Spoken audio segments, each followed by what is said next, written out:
Damn, it's been a minute. It's been like, what, 4 months since my last upload? Oh no, we gotta change that. Listen, I have an excuse though for why I haven't uploaded in so long. And it hasn't been because I'm playing Baldur's Gate 3 on honor mode to get that golden dice. No, it hasn't been that. It's because I've decided to do a character study of backgrounds. Because I realized my backgrounds need work and it is bad. If you can see some of my previous thumbnails, they're just terrible. They're not good. They are definitely not it. I decided I would make this video of me showing you guys my journey, trying to show you guys all the different stuff that's been going on and whatnot. This journey all started when I was watching a video on Olaf Storm. Olaf Storm, I don't know if you guys know him, but he is a pretty popular animator YouTuber. He does pretty good work on his backgrounds and stuff, and it just looks so good. It looks phenomenal. God tier levels of stuff. I looked at his video on reality to animation, how to animate a river. I was like, I bet, say less, because I'm almost done with my short film animatic. That thing is like pretty much damn near done. I just need to do a few more tweaks and it's over. I'm gonna be on the rough stages of rough animation. I need to work on my backgrounds because look, my thumbnails, you saw them, they were terrible. No, I can't have those in my short film, especially if I want to try to go submit it into a film festival. They are not going to accept that shit. It's going to be terrible. So I was like, all right, what can I do to make this better and make this look good? So I decided to go through different references of images. I'd go on YouTube, I'd go on Google, I would just look up different images of different backgrounds and whatnot, and I would just keep constantly going over and over and over again. I'd constant different iterations of the backgrounds that I was making, like different poses, different things I wanted to do, different shots, all different stuff just to get my grounds up and whatnot. And I kept failing over and over and over again these past 4 months. I'm not gonna lie to you, it was bad. And I finally got a point to where I was comfortable enough to where I could show you guys this in this video, to where I think my backgrounds are good enough, just good enough, maybe a little bit worse for where I could start using them in my short film. But I'm gonna keep practicing while doing this and whatnot, and practicing on the rough animations so they can look even better. To clarify right now, they look good enough, but I want them to be better though.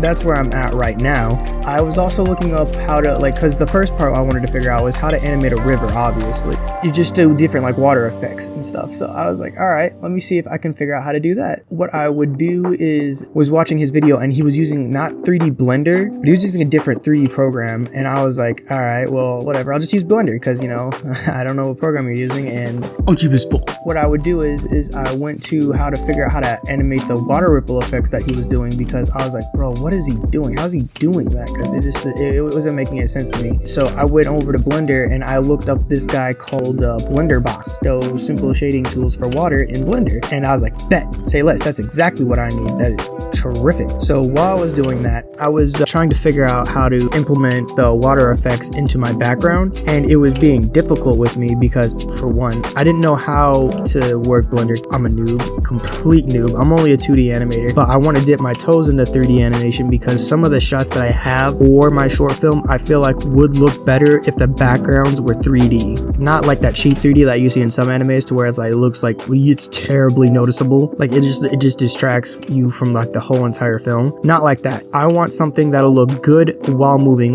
almost like some of the shots in Demon Slayer, something like that. So I'm trying to figure out how to do that in 3D Blender, and probably my next video will be me doing a dynamic chase scene, because I saw another one of Olaf Storm's videos where he was doing a chase scene for it. So I was like, I bet. But that's besides the point. Back to this one. After I figured out how to do that, and I was trying to figure out how to get the water effect, my 2D background onto Blender, and as you can see right now, it just was not working because, one, I'm still new to Blender, so I have no idea what the fuck I'm doing. So I was like, all right, let's take a step back and try to figure out how to do this differently. So what I ended up doing is I ended up importing all the frames of the water effects to Krita, my animating software. I just put it on the layer where I was doing the water background. That it seemed to work. So I was like, all right, bet, say less. Obviously, I was also doing stuff for backgrounds, looking up videos on how to make them look better, how to practice more of them, doing more references and whatnot for it. The foreground right here, the detail looks nice, right? I put some good detail in there, and it looks fine to me. It looks good enough to where I'm like, all right, that's fine. I can put that in a short film, that'll be good. But the background right here, where you see these trees, you see this little city area right here, so maybe some of these clouds, maybe maybe some of this rock right here. These mountain ranges right here definitely need more work and more detail into it. And I don't know why I didn't do that now that I'm thinking about it, but like I could because I'm just a drama queen. I'm a sassy little bitch right now. Either way though, I'm trying to figure out how to implement this with my other stuff so that way it'll be easier for me to figure out. It's besides the point. After I was done getting the background and I was doing like a bunch of character studies for looking up all this stuff, because you can clearly see in my animation software itself, I have so many different references for color and stuff because, well, one, I'm terrible at color. So it's just straight, I'll be honest with you, I'm not that good with color. I'm fucking trash. I get better as I go on, so I just keep practicing over and over again. Afterwards, I figured out how to reflect all the lights and whatnot, so it is fine. I got that figured out. Now, afterwards, I'm trying to figure out the color palette for my main character. So I wanted to see what my main character in my short film would look like animated. So I decided to have her posing up underneath this tree. She's just chilling there, looking at the water. I don't know. She might be brain dead. I'm not gonna lie to you. She could be doing something. I wanted to see what she would look like. So I was doing, that was easy. Doing animating and stuff like that, that's the easiest thing I could do because that's mainly what I want to do. And doing water effects and whatnot for the ripples and stuff, easy as pie. I can do that so fast. When I was trying to color the chick, I was trying to figure out, what color palette would she be? Because, well, she's black. So I'm trying to figure out, how do people with darker skin tones light reflect off the surface and whatnot? So I had to do a whole video research thing on that, trying to figure out how their skin tone reflects and what it looks like. So with darker skin tone people, their shadows, they're more of a redder color to where it looks more natural on it. That's how I figured that out. Whereas like with a white person, it would be like more of like a lightish tone. It'd be a different color altogether. That's what I was trying to figure out, how to reflect shadows and stuff off of her to make it look more natural.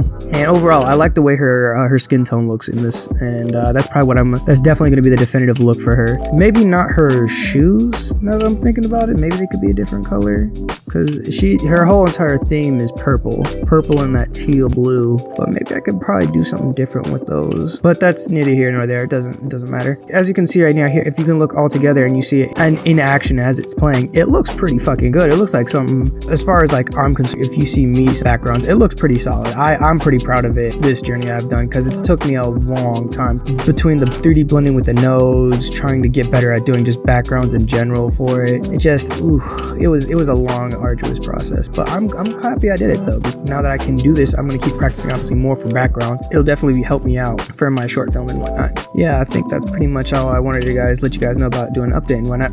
I don't know if I remember telling you guys this or not. I did just recently update my website and now it looks super fly. So if you guys want to go check out my website for if you want to contact me for commissions, it'll be over there in the link down below. Other than that, I'm gonna let you guys go. It's been real.